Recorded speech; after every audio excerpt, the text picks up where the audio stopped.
ქმის შეჭრიდან ბრძოლის ველზე კიდურების ამპუტაციამდე ქირურგების სამუშაო მრავალფეროვანი იყო, ისევე როგორც მათი ინსტრუმენტები.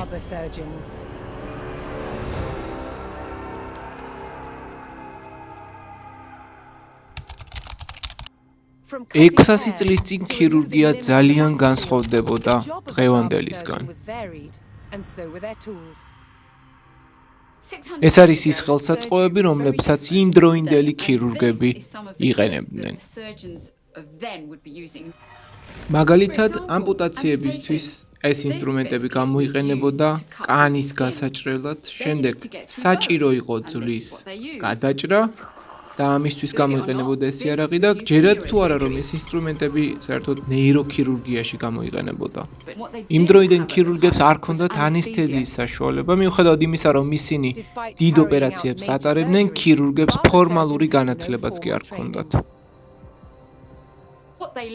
ისინი ყველაფერს ადგილზე სწავლობდნენ და ყველაზე ხშირად თავიანთ ცოდნას ბრძოლის ველზე ხვეწდნენ.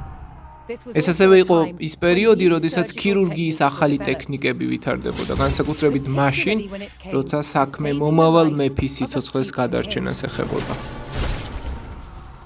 1403 წელს შრიუსბერის ბრძოლაში 16 წლის ჰენრი დაშავდა. იგი მეამბოხეების წინააღმდეგ იბრძოდა, რომლებიც მისი მამის ჰენრი მეოთხის ტახტიდან ჩამოგდებას ცდილობდნენ. ის არის პრინც მარჯვენა ლოყაში მოხვდა და მისი ყბის ძირში ჩარჩა. ის მართლაც იღბლიანი იყო, რომ ისარმა მაშინვე არ მოკლა.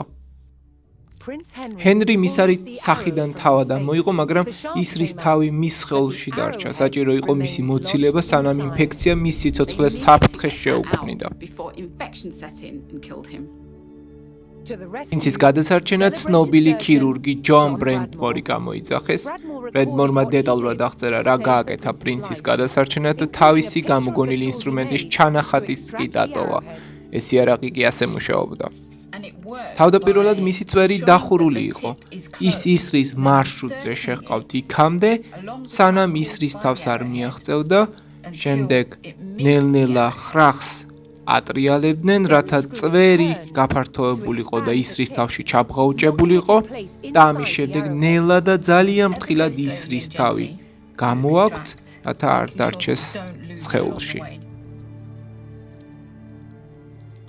მართლაც გასაოცარია, რამდენი უნარი და სიზუსტე დასჭირდებოდა ამ ოპერაციის წარმატებით ჩასატარებლად ქირურგს. შეგიძლიათ უბრალოდ წარმოიდგინოთ, როგორი შვება იგრძნო ჰენრიმ, როცა ის არის გამოიტანეს.